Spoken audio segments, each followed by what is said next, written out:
Hello guys and welcome back to my YouTube channel.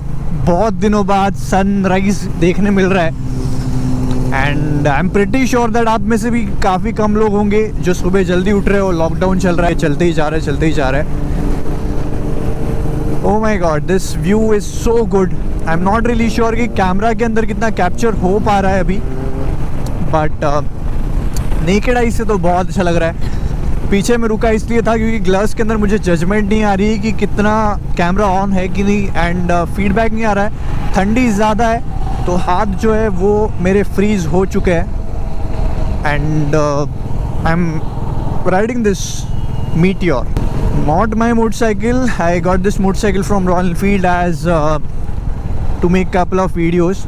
मतलब ज़्यादा है यार, काफ़ी ज़्यादा है। पहले स्वेटशर्ट पहना था, फिर सोचा बाद में धूप खुलेगी, गर्मी होगी, तो मैंने फिर ये नहीं किया, चेंज कर लिया mind and half sleeve T shirt पहना है राइडिंग जैकेट के अंदर। And now I feel as if I made a wrong decision. चलता है बट देखेंगे अभी। और एक ग्लव्स के अंदर ना गोप्रो हैंडल करने को नहीं जमता है, तो it is actually creating a big problem for me as well. Visor बंद कर देता हूँ यार, क्या ठंडी है। इजीली 18-20 के आसपास रहेगा यहाँ पे। This is the least preferred route, old Mumbai Goa, and as a ritual I am actually heading to my native place which is Ratnagiri. वही ट्रिप है जो मैं मेजॉरिटी ऑफ द टाइम्स करता हूँ, but in this trip, during this trip ज़्यादा बात करेंगे इस मोटरसाइकिल के बारे में। और I will try my level best to give you guys as many insights as possible if you are considering buying.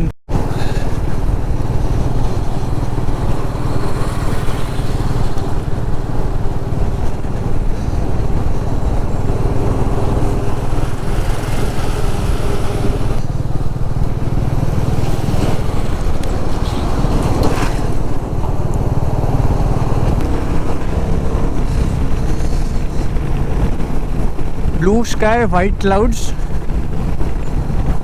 Sunrise, और क्या चाहिए लाइफ में। और रुकने का कोई मेरा इंटेंशन नहीं है एज सच। पानी की बॉटल, पानी टॉपअप और फ्यूल टॉपअप के लिए रुकूंगा। Apart from that I am not going to stop anywhere in between except where I feel like vlogging definitely. हाथ फ्रीज हो रहा है तो मैं क्या कर रहा हूँ, अभी ये थोड़ा ट्रैफिक क्लियर हो गया, ठीक है, तो बाइक की एक स्पीड पकड़ने का ऐसे, उसके बाद हाथ को यहाँ पे नीचे रख देने का। थोड़ी गर्म हवा लगती है ना, हाथ को बहुत ज़्यादा हेल्प करता है वो।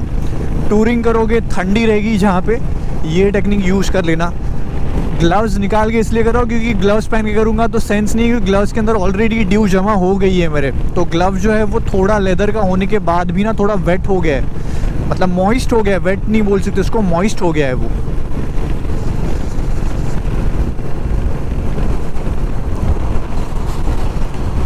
वेदर इज़ सो गुड यार, मतलब मज़ा आ रहा है टूरिंग करते टाइम।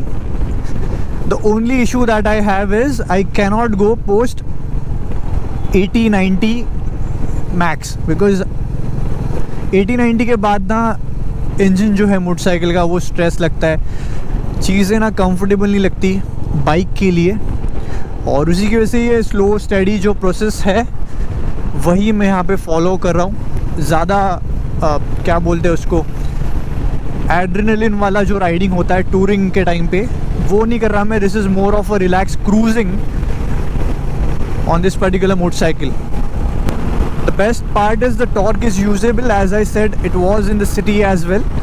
तो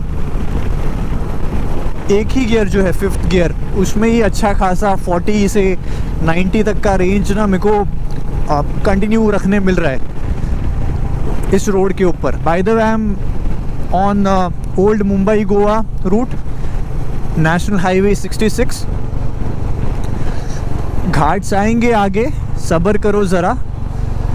और ये 4 लेन जो एक्सपेंशन का काम है वो भी ना हो गया है, मतलब इस पैच के अंदर अभी तक अलीबाग नहीं आया, उसके बाद जो है ख़राब रास्ते जो है वो चालू हो जाते हैं इस पर्टिकुलर रूट के अंदर।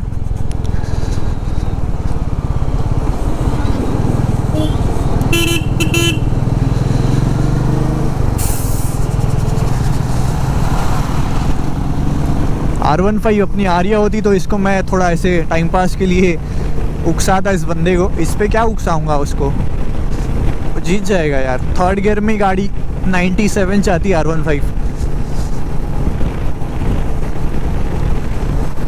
ये भी जाएगा 120 तक, बट मतलब नहीं है 120, मतलब फिफ्थ गियर में 120 की बात कर रहा हूँ मैं यहाँ पे, थर्ड गियर में नहीं। थर्ड गियर में आई थिंक ये कुछ 90 तक जा सकता है। आई स्टिल रिमेंबर जब मैं छोटा था डैड के साथ एज अ पिलियन गाँव जाता था, और तभी वड़खड़ करके एक जगह थी जो पीछे गई। This is by the way वड़खड़ क्या बोल सकते हैं, बाईपास रूट। मतलब वड़खड़ जो है वो पूरा नीचे हो जाता है एंड आप ऊपर से हाईवे से जाते हो। तो वहाँ पे हम लोग नाश्ता करने के लिए रुकते थे। थिंग्स हैव चेंज्ड, मतलब एक तरीके से बोलूँगा यार ठीक है, अच्छा है, डेवलपमेंट है, ये है वो है, बट लोगों का जो ज़रिया था ना पैसे कमाने का उस पर्टिकुलर गांव का, वो चले गया है। अगर आपको अलीबाग जाना है, इन दैट केस वो M2M रोरो फेरी करके भी चालू हो चुका है, तो आप फेरी से जा सकते हो।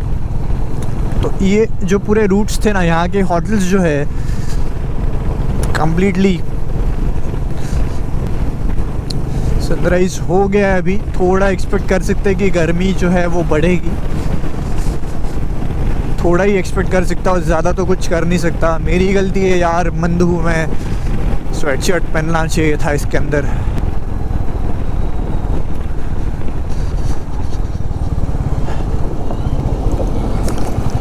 Okay, so there is this one big issue with this, what we say, top of the line Meteor 350. This logo embossing which is done, it creates a bit of a problem because I am 6 feet 2 inches tall. When I want to tug the tank,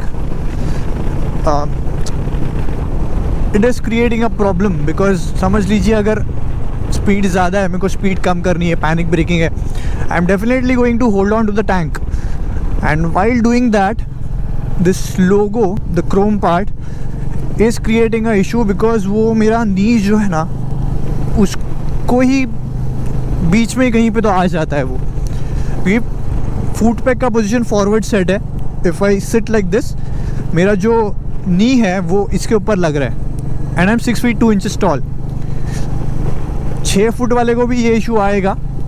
height अगर कम होगी 5'10" के आसपास तो कुछ issue नहीं है, otherwise take the base model and customize it according to your needs because this part I am not really liking it. Second issue is with the rotary switches. I mean, it will take time to get used to the motorcycle. I completely get it, but there were times where I was actually searching for the pass switch and I was actually turning on the indicator to either side. Apart from that, the odo and trip switch button is also present over here. You can just change it from there. Instead of that button, I would have preferred the pass switch on the traditional position because while touring you need to use this quite often. I am not a guy that will prefer to use the horn. I'll instead prefer using the flasher light. 3 चीज़ें अभी तक notice की है मैंने। जैसे जैसे distance cover होगा I'll talk more about it. Just look at the view यार, मतलब ये वॉलपेपर से कुछ कम नहीं है। यहाँ पे सनलाइट वहाँ से गिर रही है, फॉग है बीच में, और पूरा जो प्लांट्स है ना सिलआउट्स बनाते जा रहा है। गोप्रो पता नहीं कितना जस्टिस कर रहा है, but it is soothing, it is kinda like चलो बहुत दिनों बाद अगर राइड पे आप निकल रहे हो और ऐसा व्यू आपको देखने को मिल रहा है, it is well worth it.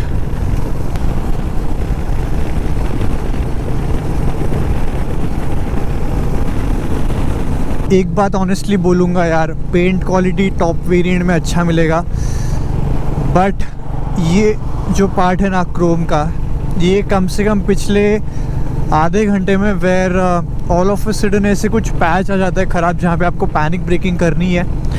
और पैनिक ब्रेकिंग के टाइम पे जब आप टैंक को ग्रिप करते हो, मोटरसाइकिल जो है वो मूव करती है, और जब वो मूव करती है तो ये जो पार्ट है ना, ये नीस के लिए बहुत ही ज़्यादा दिक्कत पैदा कर रहा है। दिमाग में जा रहा है मेरे, ये क्यों दिया है ऐसा।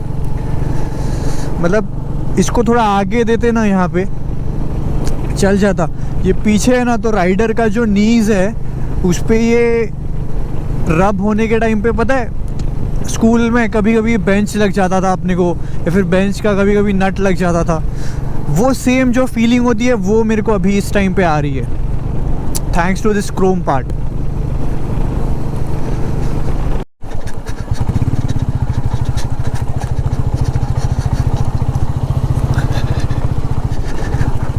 पाली खोपोली से मुंबई वापस जाने का मन तो कर रहा है मेरा यार, बिकॉज सीन क्या हो रहा है, अभी बज रहे सुबह के 8:15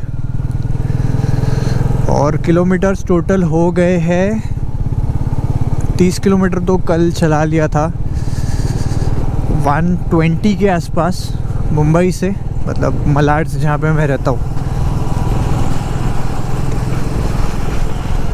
12 दूने 24, 12 त्रिक 36, 1/3 डिस्टेंस जो है अभी कवर हुआ है। एंड रोड्स यहाँ से ख़राब होना चालू हो जाता है। See this is the thing I am talking about. If I want to grab my tank ना, ये एंगल देख लो किधर टच हो रहा है वो। और ऐसे टाइम पे ना बाइक को अगर आप ग्रैब करोगे, आपकी बॉडी जंप नहीं होती ख़राब रास्तों के ऊपर। That is how it works. So that is why I need to grab the tank.